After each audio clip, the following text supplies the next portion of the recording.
Ladies and gentlemen, please welcome the Roseville Wrecking Ball. The Roseville Wrecking Ball.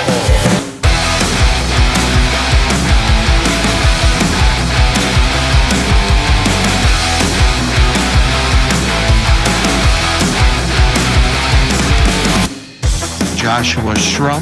He is a very talented steward, very knowledgeable. The Roseville Wrecking Ball. This is one of those podcasts where I listen to every episode. I love what he's putting out there.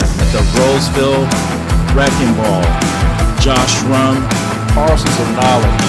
Does a fantastic job with that podcast. The Roseville Wrecking Ball. He is an Article 8 scholar, and thank God. We need Article 8 scholars right now. Tune into the Parcels of Knowledge podcast while you're on the route. That's the mailman's playbook, brother. Good morning and welcome back to Parcels of Knowledge, the podcast dedicated to delivering knowledge to the city letter carrier with your host, the Roseville Wrecking Ball. Today in the beautiful city of Roseville, Michigan, on grievance number 258 for the year, we are going to be talking about something very special to my heart. That's right, it's my baby, Article 8. I've had some requests for particular subjects. And, of course, Article 8 has rose to the top because it's the cream of the crop. I am the cream, The cream that's of the right. crop. So, before we get into the good business, we're going to talk about a couple things. Miziel Guzman, of course, his podcast, The Union Room, great podcast. Like, once again, if you're a professional steward, he's got a lot of good content over there. He's posting like crazy. It looks like he's trying to take on my schedule. But yeah, it's something to behold. He's talking about maxims, and he's talking about fallacies, he's talking about all kinds of stuff. So go over there and check him out. The Tower of Power. He's the Tower of Power, man. Funky like a monkey, sky's the limit. And he's got a new intro. So go check it out. Hell, fuck it. I'll put it in the podcast description. Now, one thing I want to mention, I am sick. I am terribly sick. I hope this doesn't delay Wednesday's episode, and I hope that it doesn't reflect in this episode because I got too many things to do to be editing this thing. So I'm not going to really edit it. So hopefully there's not too much coughing. My voice is kind of losing it, but I'm going to stick to it, and I'm going to be diligent, and I'm going to do what I'm supposed to be doing. I'm here to bring you information, and to be honest, that's what I'm going to bring you. Now, one last thing, Eddie Davidson. Eddie Davidson's going to be here on Saturday. And on the 12th, let's see, what is the 12th? On Friday, I'll have a special guest on as well. So, double whammy. Friday, Saturday, special guest. But specifically for Mr. Eddie Davidson, I want you guys to send in some questions. He says he's not running for any particular position. But since Eddie's so popular, I want to have him on. Let's interview him as an MBA for his region. So with that being said, develop your questions. You don't have to be from his region. Just develop some questions you got for Eddie Davidson. I know he's a pretty cool guy. Let's have him on Saturday. And then following that, I should have Anita Guzik the next week. And then Tom Rooney the week after. So, once again, submit your questions to rosevillewreckingball@yahoo.com. That will be in the episode description. Now, let's talk about the main topic, Article 8. Article 8 is a thing of beauty. It's a work of art. Especially with Mr. Brian Renfroe fucking shit up on Article 8. I don't like it. But someone's got to sit here and try and we're in the trenches now. Someone's got to dig through it. So let's talk about it. I got a request recently, and I get this request every once in a while. So I want to break down. I want to answer the question, but we're going to answer it at the end. First, we're going to break down the moving parts of the contract. Sorry. Which Mr. Miziel Guzman, not to be confused with Ricardo Guzman, he breaks down. You need to start with the JCAM and learn the basic maxims of the article of interest here. And that's what I love about the Union Room podcast. It's just a breath of fresh air, something that we normally haven't seen yet. But yeah, let's break down the particular moving parts of this of the contract, which is always going to be your starting point. We're going to utilize the JCAM because it specifically is the same thing as the contract, except it goes into depth about the definition and joint understanding of each concept. All right? And the question that got posed to me is, if I've got non ODL, do my ODL volunteers who volunteer beyond 12 hours, should they be forced first, or do they have the right to force my non ODLs beyond their working hours? And that's a very good question. I can tell you what, I know the answer, but I'm not going to tell you till the end. First, we're going to go through the moving parts because, it's about teaching a man to fish. Let's talk about how you come to these conclusions, because I can tell you the answer all I want. You're not going to learn anything unless you learn how do you come to that position. So let's crack it open. 8-1. We're going to go through the JCAM page numbers as well as the citations. 8-1. Look at Article 8.2D. That's the first indication of something you need to look at. Full-time employees who are not on the overtime desired list or on the work assignment list shall not be required to work beyond 11.5 hours of work in a day or 60 hours of work in a service week, and shall not be subject to disciplinary action for terminating their tour of duty when these limits on hours of work are reached. Okay? So that is a new language. And it talks about non-ODL being able to refuse work beyond 11.5 hours in a day. It basically guarantees that they're not subject to discipline if they refuse. All right? So I don't like that because it seemingly contradicts with Article 8.5F and makes it less enforceable in terms of being able to refuse work, which I know technically we've never been able to refuse.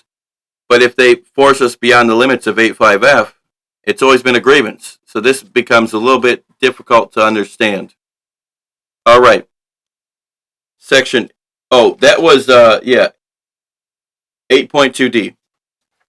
If you turn to page 8.9, you look at 8.5. Overtime assignments.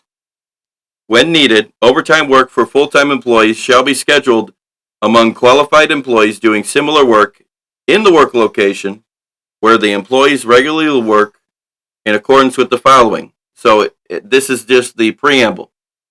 This is a preface, and it says, hey, when we're doing overtime, they will be subject to these following conditions, and it goes over 8.5. So the entire section of 8.5 is going to be encompassing those conditions in which overtime may be scheduled. Go to page 810. We're going to read 8.5.A. Employees desiring to work overtime shall place their names on either one or both of the overtime desired lists defined below, or the work assignment list during the 2 weeks prior to the start of the calendar quarter, and their names shall remain on the list until such a time as they remove their names from the list. Employees may switch lists during the 2 weeks prior to the start of the calendar quarter, and a change will be effective beginning the new calendar quarter. Full-time letter carriers, including those on limited or light duty, may sign up for either one of the following both regular overtime lists. Employees desiring to work up to 12 hours per day on the regularly scheduled day. Employees signing only this list are not on the overtime desired list on their non-scheduled day. However, employees signing both regular overtime desired lists are eligible to work to up to 12 hours per day on their regularly scheduled days and on their non-scheduled days. Employees desiring to work 8 hours per day on their non-scheduled day. Employees signing only this list are not on the overtime desired list on their regularly scheduled day or beyond 8 hours on their non-scheduled day. All right, so this establishes, hey, there's 2 overtime desired lists, one for up to 12 on a daily basis, one for up to 8 on your day off. All right? Very simple. Now it talks about on 8:15, recourse to the overtime desired list is not necessary in the case of a letter carrier working on the employee's own route on one of the employee's regularly scheduled days. All right? 8:16, the letter carrier paragraph. In the letter carrier craft, where management determines that overtime or auxiliary assistance is needed on an employee's route on one of the employee's regularly scheduled days, and the employee is not on the overtime desired list, the employer will seek to utilize auxiliary assistance when available, rather than requiring the employee to work mandatory overtime. Now, there's a caveat. Mandatory overtime is very specific. A memorandum of understanding signed December 20th, 1988, further explained the requirement to seek to utilize auxiliary assistance before requiring letter carriers not on the ODL or work assignment list to work overtime on their own route on a regularly scheduled day. CCAs and PTFs are considered as auxiliary assistance. Accordingly, management must seek to use CCAs and PTFs at either the straight time or regular overtime rate prior to requiring letter carriers not on the ODL or work assignment list to work overtime on their own route on a regularly scheduled day. However, CCAs and PTFs are considered unavailable beyond the work hour limitations for weeks 1 through 11 as outlined in the NERP program. Management must seek to utilize all the following to provide auxiliary assistance. PTFs at the straight time or regular overtime rate. CCAs at the straight time or regular overtime rate. Available full-time regular employees such as unassigned or reserve regulars at the straight time rate. Full-time carriers from the ODL at the regular overtime rate. However, the memo states that management does not have to use ODL carriers to provide auxiliary assistance if such an assignment would mean that the ODL carriers would be working penalty overtime. In that limited situation, if no auxiliary assistance is available without going into penalty, management can require full-time regular letter carriers, not on the ODL, to work overtime on their own routes on a regularly scheduled day. Remember, this is a limited exception, and it only applies when a full-time non-ODL carrier is required to work overtime on his or her own assignment on a regularly scheduled day. Before requiring a non-ODL carrier to work overtime on a non-scheduled day, management must seek to utilize a carrier from the ODLs, even if the ODL carrier will be working penalty overtime. All right? So, 8.5e, exceptions to C and D above, if requested by the employee, may be approved by local management in exceptional cases based on equity, anniversaries, birthdays, illnesses, deaths. So what that's saying is in exceptional situations, the ODL may be bypassed, and then mandation may occur. But it has to be exceptional. Article 8.5F, the one thing that I think is in conflict now that they made these stupid-ass changes. Excluding December, no full-time regular employee will be required to work overtime on more than 4 of the employee's 5 scheduled days in a service week, or work over 10 hours on a regularly scheduled day, or over 8 hours on a non-scheduled day, or over 6 days in a service week. So all those things sound like absolutes. Of course, they followed the iron rule because it doesn't make the exception for disciplinary action. The fact that they did make an exception for the 12 hours makes this even weaker. Because before, we can say, hey, these are absolutes. Now, does it say there's an exception for discipline action if you refuse? No, it doesn't. But we can try and make the argument. Now we can't, because there is an exception that exists in the JCAM, and it's for 12 hours. So that makes it explicitly clear that even though there is no period of time, except December, where you will be required to work overtime on more than 4 out of 5 days or 10 hours in a day. Required is a strong word. Sounds like you can refuse, potentially. You can make that argument. Now you can't, because there is no exception to discipline on Article 8.5F. If the parties wanted to state that there was, if the intent was that you would be able to refuse, they would have stated that. And because they explicitly stated that on the 12-hour issue, that makes it even weaker of a case for the Article 8.5F, which is the 10-hour issue. Honestly, I don't like the new changes. All right, 8.5G. So this is the 12 hours in a day or 60 hours in a service week, page 820. It says that basically the only change before it was that you can only be required to work as an ODL up to 12 hours in a day or 60 hours in a week. Now they added a new provision that says that you may volunteer to exceed 12 hours of work in a day or 60 hours of work in a service week. Those who do not volunteer shall not be subject to disciplinary action for terminating their tour of duty when the limits on hours of work in paragraph 2 are above reach. Oh, man. Sorry. All right. So, volunteers exceeding the work hour limitations, as previously indicated, ODL carriers may volunteer to work beyond the 12-hour daily and 60-hour weekly work hour limits. The assignment of overtime in these circumstances must be otherwise consistent with the other work hour provisions contained in this agreement. This provision is intended to address those situations in which the employee is already scheduled up to the work hour limits and there is no need for additional overtime hours beyond the work hour limits to complete the remaining work. ODL employees who volunteer to exceed the daily or weekly work hour limitations are not entitled to any additional overtime but are considered available. Once the time is agreed upon and planned for, the exception is that the letter carrier will complete the assigned work barring an unanticipated circumstance. Limitations regarding full-time employees not on the ODLs or work assignment lists are governed by ELM section 432.32.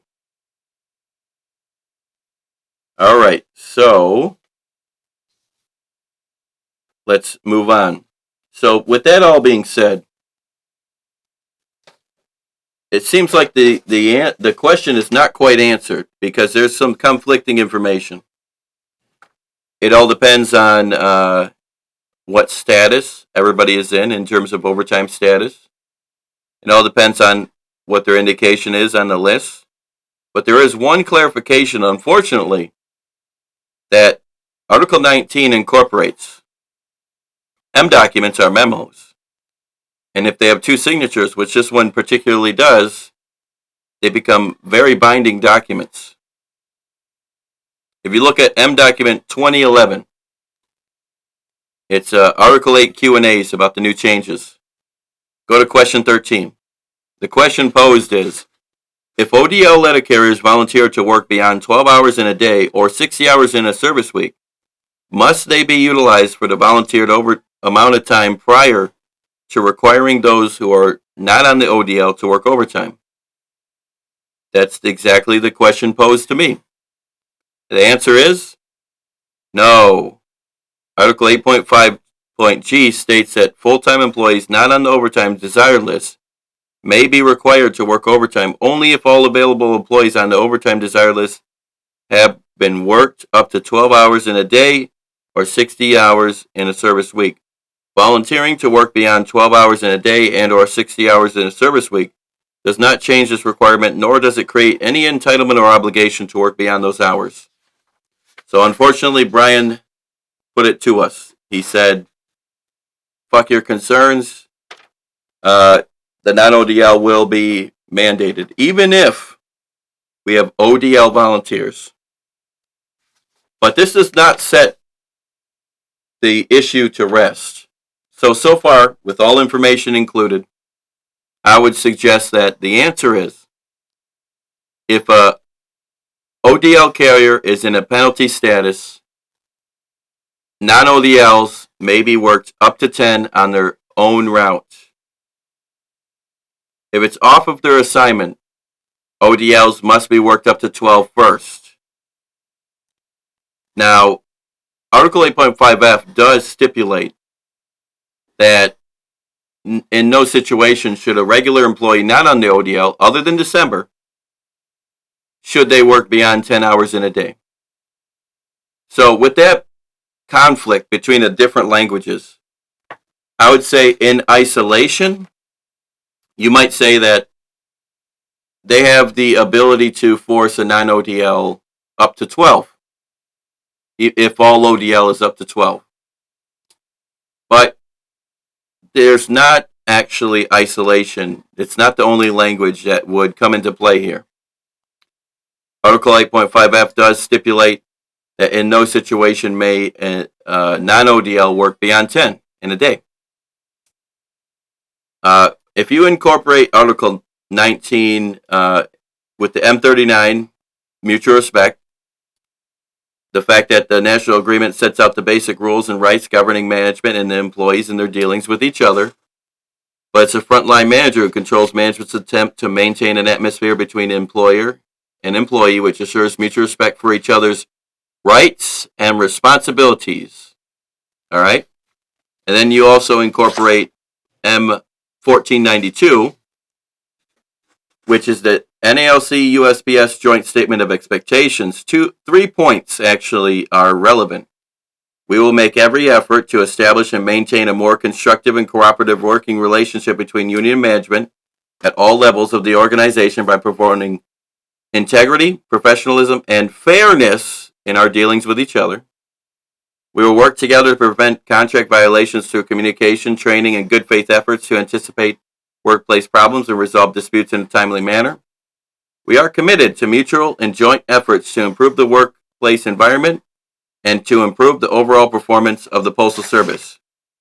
You can use these documents to articulate the fact that it would be most fair that at 10 hours, if a non-ODL was forced to 10 hours, that because they are in the same pay status as a ODL who has been forced to 12, and the ODL is volunteering to work beyond 12, and the non-ODL is not, in combination with the fact that Article 8.5F states that no non-ODL shall work beyond 10, I would suggest that you use that language together and you say that it would be unfair for management to mandate, and against mutual respect, to mandate and against Article 8.5F, to mandate a non-ODL carrier beyond 10 when you have ODL volunteers. Of course, you want to get those volunteers in writing. You want to get everything on record, because it's not what you know, it's what you can prove. So this is a tough and touchy subject because they complicated work time limitations, unfortunately. Of course, they did it with good intent. Brian Renfroe, he's an idiot, but he's a good-hearted idiot. He wanted to do a good thing by stipulating in the contract provision that would provide violation of the iron rule, which is great. You know, it's nice that we have the right to refuse, but it further convolutes Article 8.5F, and it makes it a weaker argument. So unfortunately, we have the national agreement against our side in this situation, but if you establish in an agreement that sets precedent, remember, precedent-setting agreements have to stipulate exactly why and what's going on. So if you put in a local agreement at Formal A that you stipulate that in accordance with Article 8.5F, and mutual respect and all this other stuff, that prior to forcing an ODL beyond 10, a non-ODL beyond 10, that management must seek to utilize all volunteer ODL beyond 12 or 60. I would say that could set precedent because the contract's not exactly silent. In fact, the contract conflicts with itself. So that is behind you. That's on your side, because if the contract was very strict, if the Article 8.5F was eliminated, I'd say that you have no shot, period. But because Article 8.5F conflicts with Article 8.5G, I would say that yes, if you can agree to it locally, then it can be binding because the contract is sort of silent on this issue. Unfortunately, in this issue, the plain language does not support a position that the non-ODL does not have to be mandated. Unfortunately, the non-ODL has to be mandated, at the very least up to 10 hours. Even if it's not on assignment, if all the ODL is maxed to 12. Even if they volunteer beyond 12, which is bullshit. We need to address this in the next contract, and I'm sure that they won't, because they got all this other issues going on, and Brian Renfroe's trying to save his career. He's trying to stay president, so I don't think he's going to focus on the small fries. I think he's going to go for the big guns and try and give us some sort of economic relief, which is what a lot of carriers want to see. But hopefully, you learned something valuable today. And as always, have a good day. If these guys are getting educated, we will be in big trouble.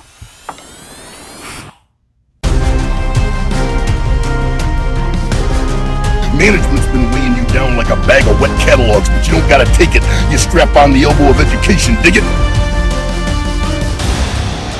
Ladies and gentlemen, please welcome the Roseville Wrecking Ball. The Roseville Wrecking Ball. The Roseville Wrecking Ball is an Article 8 scholar, and thank God, we need Article 8 scholars right now.